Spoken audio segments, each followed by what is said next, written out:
All right, everybody. Now, I just gave it a little test just now to find out if the alarm would sensor off, and it didn't, just behind the wall here. Now, before I did the test, I had a feeling, right, that it wasn't going to work because these devices come in all sorts of devices. And you usually have to point at them like security alarm systems and stuff like that. To get them to really stop, they've got to be, the baby's around in pointability, right? And so it didn't work. It's got a little coil that wraps around it. Now, it didn't want to work when I had it just up in the roof or in another room, right? As it doesn't really want to go through things. So when it's just in another room, you can get lucky and get close. It doesn't go the 15-metre range, is a better way of putting it. And the more layers it goes through, the more meters you lose real quick when it comes to these cheap sensors, right? Get radio transmission sensors in all sorts of ways. But these cheap ones, you get for less than a couple of bucks, really. They make them less than that. Aren't too, powerful. So what you do is you put out the sensor, and I've connected a sensor to speakers, to the same type of thing it does for itself. And I brought it into the lounge room so I can at least activate it anywhere in the lounge room where you point at it like pointing at a TV, right, as the emergency button, right? But it doesn't work behind it or beside it too far, right? So it's got to point everything in front. So what I can do is you can point everything in another part of the house where it points to most parts of the house, but it doesn't go through the walls too well and the 15-metre. You're like, oh, it's 15-metre house. No, but it's not that type of strong and powered system, right? They're slightly different. I've even looked them up. And they're not too much dearer, but they're, say, 10 times dearer than this, but they're worth the money kind of thing, right? And you've got to add other things to it as well to make them function better. So with these guys, you pretty much got to have an aerial within the range of your remote, right? Likes to see it. And so what you can do, besides what I just done there, is you can run a wire around the little coil. So there's a little coil there, which is the antenna of it. And you can run a little thin wire from that antenna up into the roof or wherever you are to the rooms. Once you do that, then you should be able to use the remote. Now, I'll record that moment. I didn't record this moment because I more likely knew it wasn't going to work. Would have surprised me if it did. But it didn't. Right? And I showed a point to someone that hasn't seen the point. You haven't seen that point, have you, Emma? No. But she has now, and she's gone through it. That it just doesn't work. What a bitch. 15 metres, hey? And they go, it can reach 15 metres, and they show a bubble. What? More like half the bubble, you see?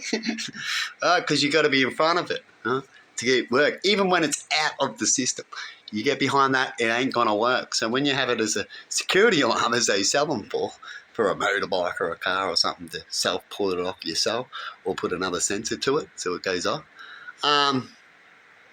it wouldn't work halfway. Right? You got to face it your direction to make it work. The other half it wouldn't work. You'd have to have two of them and then make them work off one remote, one on each end. Or you get a wire, which some people might have done. The company could have done it itself, right? But they set up things certain ways. And you can run a wire and extend that aerial. But when you extend an aerial, it can only go so far, so make sure the wire's thin if you want to try to extend it. Or you'll have to boost the power of the aerial, as you hear in movies all the time. And they go, we cannot reach you, we're not reaching. And what do they say, Emma? We need to.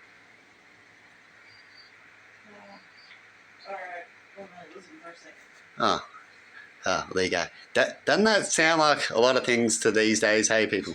That a lot of people have all got so many gizmos and devices, they're in their bubble. So you can talk all the way around people. In fact, there's a whole show where a dude walks into the shop as they're on their phone or in their bubble, right? And while they're in the shop, he robs them blind, right? As they're all just looking at their phone. He's looking at them and he's like, oh, my God. Right? These people in their bubbles are missing out on so much. And I constantly have little tips with Emma about me speaking, me being around, like being a brick wall. And there was a moment, everybody, captured in time about that, what I want to stop, right?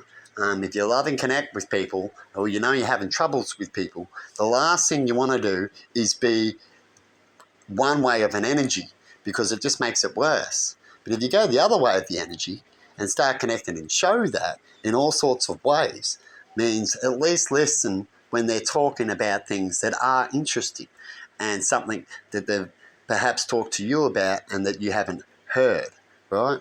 But and that case can happen every now and then, is quite normal. But if you find that case happens a lot in people, is why I mention it now, because I talk about, my life and how we can solve some things the best way I can. And if you can know more, just let me know, and so on. Is to talk about it if it's happening too much, right? And to re-mention it, because without talking to mention it, well, more likely it's going to repeat. And have you ever heard the old saying, a lot of people will hold it in and then bowl it out, right? It's not good to hold it in. Well, that's the point I'm trying to give now, is you try to show as many examples as possible, like raising a kid, because it takes a long time sometimes for people to really get what you're trying to talk about, right? And people head in that direction all the time, like dropping off kids at a place that you've done heaps of times, and then someone says, that's it, I don't want to know you. You allowed me to go out, and now you're coming early. And they go, oh, I've done it heaps of times. And you go, no, this is the last time. It's the last time. And I've asked you to stop. I've asked you to stop. That's even worse. Those other times, and more often now, right, and so on. And these people are like in their own bubbles. And so in the end, they get an outcome, don't they? And it happens just like that, on the same outcome of maybe doing the same thing and gotten away with it a million times. But there's a time where even God says, enough is enough. Have a good one, everybody, and see you later.